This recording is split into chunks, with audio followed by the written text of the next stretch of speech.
7 things you didn't know about the dinosaurs' extinction. Okay, no, normally I don't complain about Jurassic Park, but this is just completely bollocks, I'm sorry. Damn you, Universal Studios, for making me see this! No, I'm not crying. 66 million years before Jurassic World broke my heart with that scene, dinosaurs truly went extinct. Non-avian dinosaurs went extinct. Birds didn't go extinct even though they were heavily affected as well. Get ready to know more about their tragic ending. Number 1. It wasn't the largest extinction on this planet. Okay, so starting off, it's fine. The biggest extinction I can think of is the Permian-Triassic extinction event. In fact, the largest was the Permian-Triassic mass extinction. And you know what's more interesting? No one knows what happened. The precise causes remain unknown. It could have been volcanoes, an asteroid, the massive release of greenhouse gas. It's more of a combination between all three. But the asteroids may have been an indirect cause instead of a direct cause. Or it could have even been Frieza. You're just showing Dragon Ball. Oh my!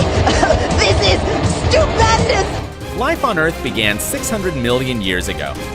But 252 million years ago, the Permian-Triassic mass extinction wiped out 95% of marine species and 70% of land animals. In other words, almost everything. If a small percentage of life hadn't survived, neither dinosaurs and you nor YouTubers would exist. Another interesting fact is that this extinction took around 60,000 years. What do you mean it took 60,000 years?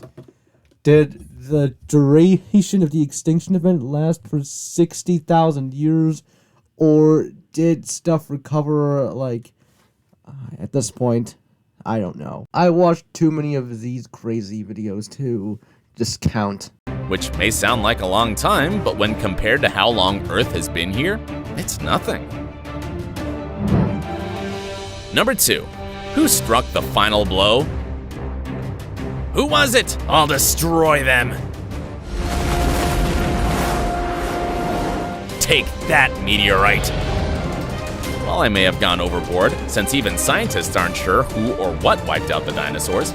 But it is now accepted that an asteroid hit the Earth. The asteroid was 10 to 15 kilometers wide, devastating the global environment, and then causing basically a nuclear winter, even though it isn't nuclear. That blocked out the sun, so that plants don't grow, and then herbivores die, and then carnivores run out of food and then die.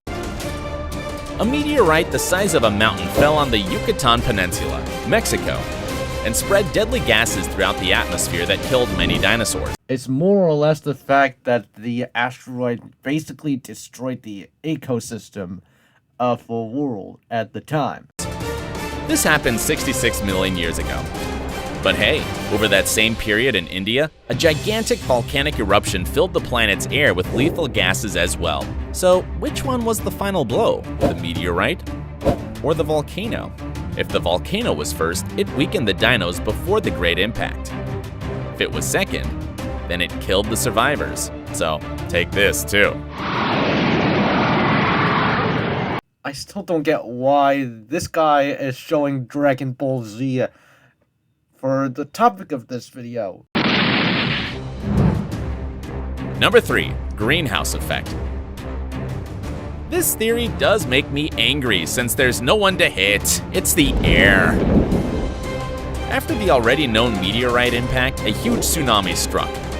Thousands of igneous rocks flew out and dust covered the sky, leaving the planet in darkness. Then the worst came. Woody, look! I can see daylight! We're gonna be okay! No, Rex, don't go into the light! You can tell this video is probably made for kids. The fact that this guy showed Dragon Ball Z and then Toy Story 3 out of nowhere. With all the heat from the impact enclosed by the big cloud of dust, Earth went through global warming that lasted 100,000 years.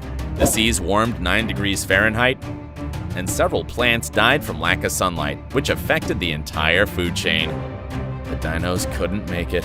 Dinos small enough, aka birds that are small enough, were able to make it. Number 4. The rise of mammals. That is after the non-avian dinosaurs went extinct, because there isn't competition anymore. Without competition anymore, mammals were able to evolve and become big, giant, of all different shapes, and voila. If the dominant species on your planet were fearsome and massive reptiles, I don't see how you'd prevail. But what if everyone suddenly left? That's what happened. Nothing weighing over 55 pounds survived said extinction. Ah, this guy knows something. Well, except for some turtles and crocodiles. But why?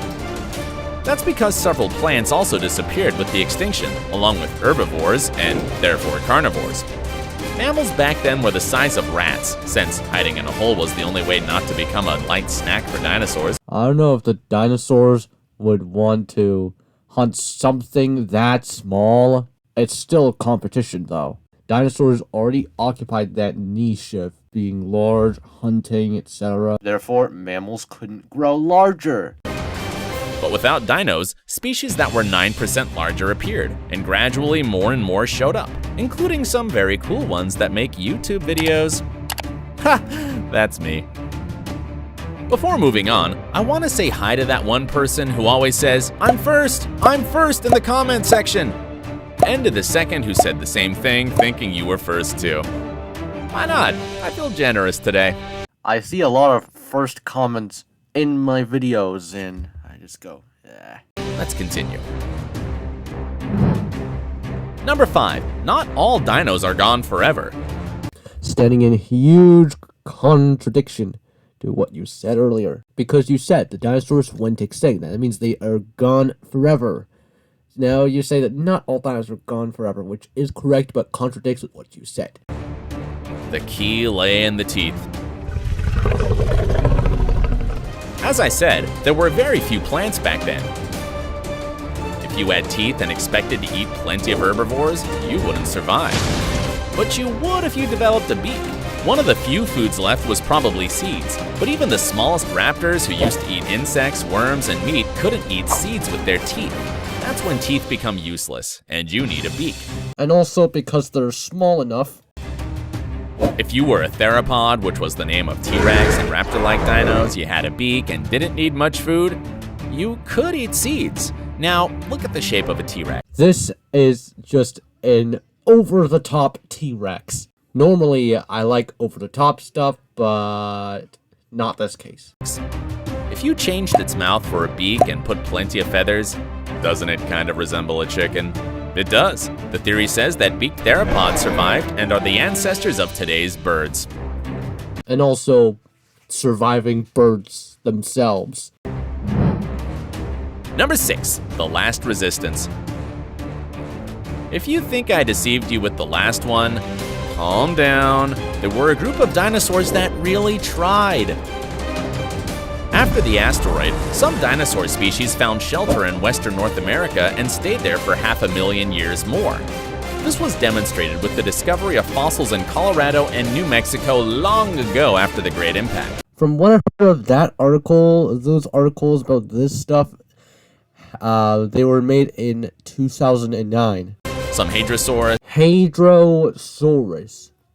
That's a really weird way of pronouncing Hadrosaurus. Hadrosaurs. Ankylosaurus and even Tyrannosaurus survived back then. And although this theory is under strong debate by scientists who refute the period of the fossils and say that the topic is only being romanticized, in my heart, I know, they tried. Well, let's move on. Number 7, a new era. Once the Cretaceous era ended with the mass extinction, the Paleocene began.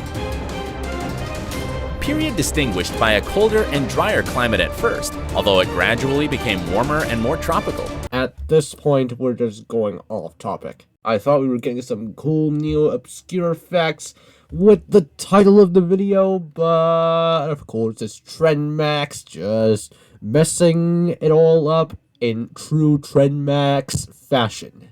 There were many ferns characterized by growing in areas where there were forest fires, which reinforces the meteorite theory.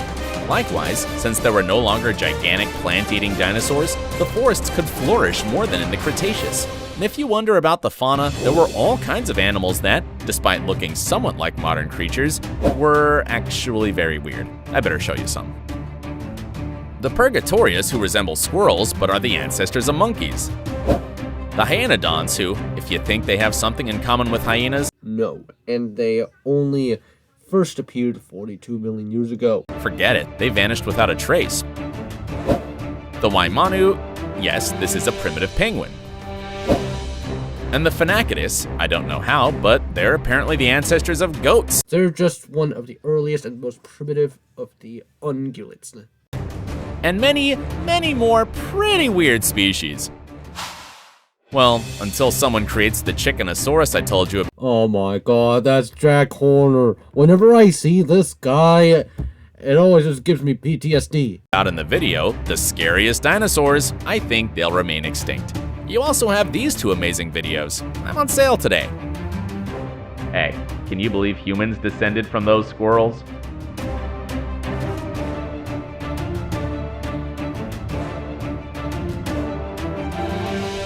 And it's just 30 seconds of this. There's just no more awkward way of finishing the video. Thanks for watching. Hope you enjoyed it. See you all next time.